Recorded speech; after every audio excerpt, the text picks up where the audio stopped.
के अनुसार विवाह करना जीवन को सफलता की ओर ले जाता है। और अगर इंजीनियर का डॉक्टर से कर दिया, पुलिस का कर दिया इंजीनियर से, तो एक दिल्ली एक भोपाल, बोलो राधे राधे। एक जगह तो क्या हुआ, एक जगह विवाह हुआ। अब विवाह जब हुआ ना, तो लड़का इंजीनियर, बहू डॉक्टर। अब बहू पढ़ी लिखी, कुछ काम धाम करती नहीं। अब लड़का अपनी ड्यूटी पर रहता, बहू अपनी ड्यूटी पर रहती, सासू माँ रहती। सास बहू से कहती, बहू कुछ काम किया करो, तुम काम नहीं करती हो। अब बहू परेशान हो गई, क्या करूं क्या ना करूं। अब जब परेशान हो गई ना, तो भगवान के पास गई,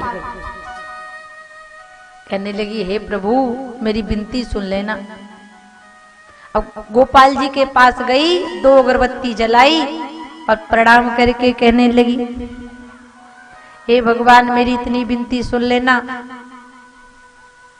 कि जय हो मेरी शंका हूली, मर जाए सास ननंद हो लूली।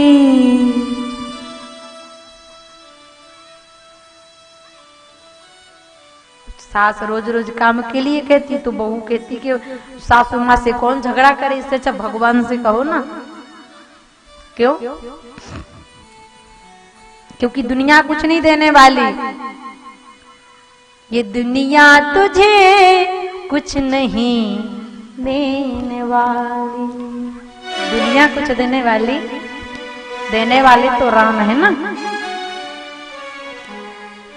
प्रणाम किया, भगवान के पास गई, कहने लगी, हे भगवान मेरी विनती सुन। रोज रोज पूजा करती, रोज रोज कहती,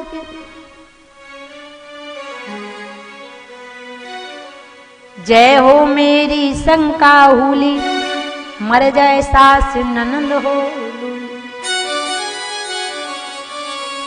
अब एक दिन सासू ने सुन लिया। सास का मतलब क्या है पता? सास बोले जो बहू को भरपेट सांस ही ना लेने दे, वही तो। लेकिन यहाँ की बात नहीं है टारसी क्षेत्र की, हम तो चित्रकूट की बात कर रहे हैं ना। यहाँ की सासू माँ तो बड़ी प्यारी है, बोलो राधे राधे। अब एक दिन सासू ने सुन लिया, अब बेचारी आग बबूला हो गई। राम राम राम, मेरी बहू कैसी भगवान से कहती है कि सास मर जाए और ननद वो है लंगड़ी हो जाए, मेरी बहू बड़ी खराब है। बेचारी रोने लगी, बेटे के पास गई, बेटा तेरी ये पत्नी ठीक ठाक नहीं है, रोज भगवान से ऐसे पूजा करके वरदान मांगती है, मैं मर गई फिर। बेटा ने कहा, देख माता, जो काम साम दाम दंड भेद से ना हो ना, वो काम हो जाता है प्रेम से। प्रेम इंसान को इंसान बना देता है, प्रेम पत्थर को भगवान बना देता है। माता लाठी आठी से काम नहीं चलेगा, इसलिए अब प्रेम से काम करना पड़ेगा। बेटा भी गया, अब जहां पे बहू पूजा करती थी वहां पर वो भी पूजा करने लगा। 2 अगरबत्तियां लगाई, वो भी कहता है, हे भगवान मेरी विनती सुन लेना। बहू अपनी पूजा अलग कर रही, लड़का भी करता। अब लड़का क्या कहता है? कहते हैं ना, जो तो को कांटा बोए वो को तुम वो भाला, और वो भी प्यारा क्या कहेगा, पड़ा किसी से पाला। अब बेटा भी करता है पूजा, कहता है कि जय हो मेरे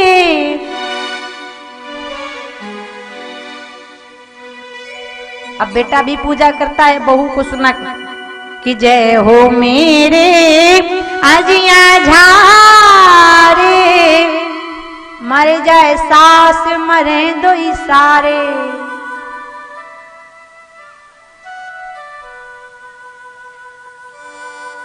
अब लड़के ने भी पूजा करी, कहते हैं ना, एक देसी कहावत है, दीवाल बिगाड़े आरो वो घर बिगाड़े। बोलो राधे राधे, काफी समझदार है। अब बहू ने सुना कि मेरा पति ऐसी पूजा, अरे महाराज कैसी पूजा कर रहे हो? पति ने कहा जैसे तुम पूजा कर रही हो वैसे मैं पूजा कर रहा हूं।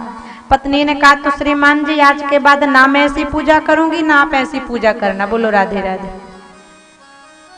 तो जो काम दंड से नहीं हो सकता वो प्रेम से हो सकता, क्योंकि कहते हैं ना, अकलवड़ी की भैंस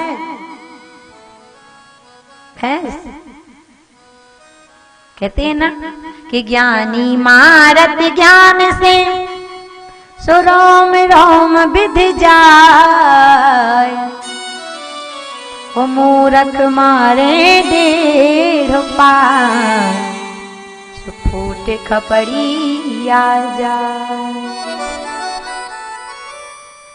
भगवान ब्रह्मदेव ने जब ज्ञान दिया तो मरु महाराज की प्रथम पुत्री देवहूति का विवाह कर्दम मुनि के साथ कर दिया। देखो, कर्दम मुनि ने कहा हम विवाह तो करेंगे लेकिन एक शर्त है। बोले कौन सी शर्त? बोले विवाह के तुरंत बाद ही हम संन्यास ले लेंगे। देवहूति माता ने कहा ठीक है प्रभु, आप तो संन्यास ले लेना, हम तैयार हैं।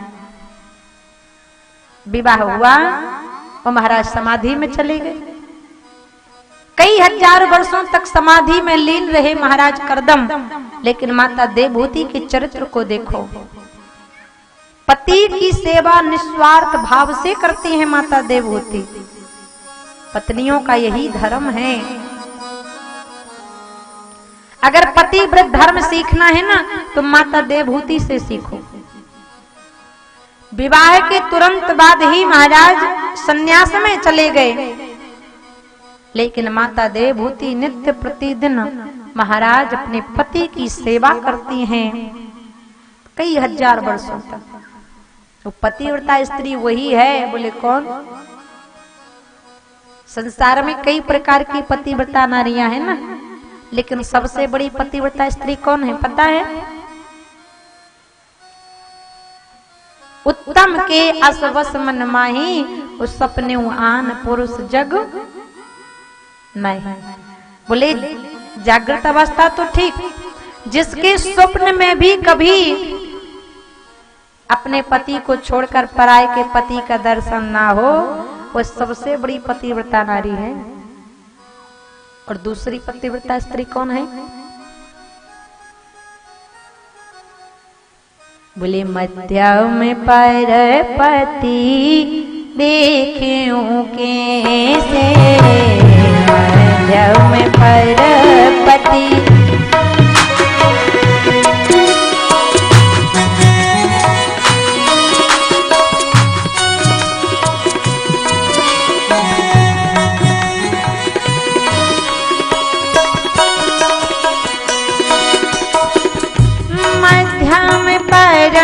पति देखूं कैसे,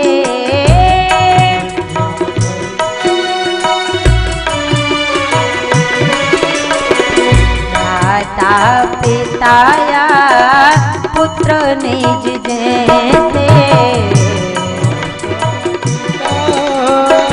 पुत्र निज देखे, माता पिता या पुत्र निज जैसे। दूसरे नंबर की पतिव्रता स्त्री वह है मध्यम पर पति देखूं कैसे, भ्राता पिता पुत्र निज जैसे। बोले द्वितीय नंबर की पतिव्रता स्त्री वह है जो पराये के पति को, अगर पराये का पति पिता की आयु का है ना तो पिता की दृष्टि से देखे, पराये का पति भाई की आयु का है ना तो भाई की दृष्टि से देखे, पराये का पति पुत्र की आयु का है तो उसे पुत्र की दृष्टि से देखे। वह है दूसरे नंबर की पतिव्रता स्त्री। और बोले तीसरी, बोले नारी का पति चाहे जैसा हो, चाहे जैसा का मतलब अंध बधिर क्रोधी अति दीना। वृद्ध रोग वस जड़ धन हीना। नारी का पति अंधा हो, लंगड़ा हो, बहरा हो, काना हो, लोलुप हो, लालची हो, रोगी हो, जोगी हो, भोगी हो, क्रोधी हो, अगर ऐसा भी पति है ना, तो ऐसे भी पति का अपमान करना, ऐसे भी पति का अपमान अगर स्त्री करती है तो वह स्त्री चाहे भागवत सुने, नर्मदा पुराण सुने, गरुड़ पुराण सुने, शिव पुराण सुने, राम कथा सुने, लेकिन उसे जाना कहां पड़ेगा? ऐस्यू पति करो कि अपमाना, नारी पाव जमपुर दुख नाना। ऐसी स्त्री नरक की गामी होती है। ईमानदारी से बताने यहाँ पर कितने लोग हैं, कितनी माताएं जो रोज पति के पांव दबाती हैं, बताओ जरा।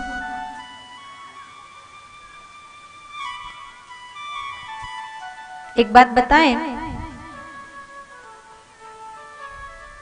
पति के पांव दबाना चाहिए, पूछो क्यों? आपने देखा होगा माता लक्ष्मी हमेशा किसके पैर दबाती हैं?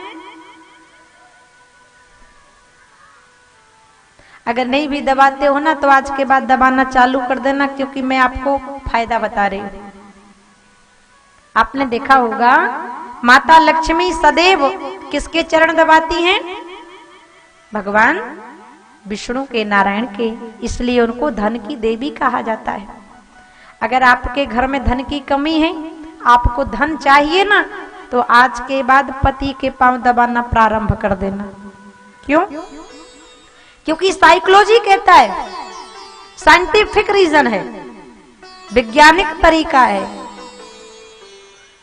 देखो, स्त्री के टहनी से लेकर कोंचों तक शुक्र की दशा होती है, पुरुष के घुटने से लेकर तलवों तक शनि की दशा होती है।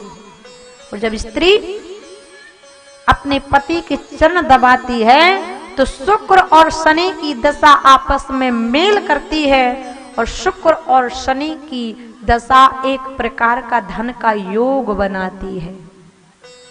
तो अगर ऐसा भाव ना बने चरण दबाने का, तो धन की लालच में ही दबा देना। बोलो राधे राधे। इसलिए भले 5 मिनट दबाओ, लेकिन जरूर दबाना। क्यों? क्योंकि इसमें माता लक्ष्मी प्रसन्न होती हैं और आपके ऊपर कृपा करती हैं। बोलो लक्ष्मी नारायण भगवान की। क्यों? क्योंकि कहते हैं ना, संसार में कई महफिलें हैं, लेकिन जहां आप बैठे हो इससे बड़ी कोई महफिल, एक महफिल ये है और एक महफिल वो है। वहां का ऐसा है कि अगर सुबह पियोगे तो शाम को, वो यहाँ का एक बार अगर रंग चढ़ गया ना, तो मरते मरते भी उतरने वाला। क्योंकि आपने देखा होगा जो इस महफिल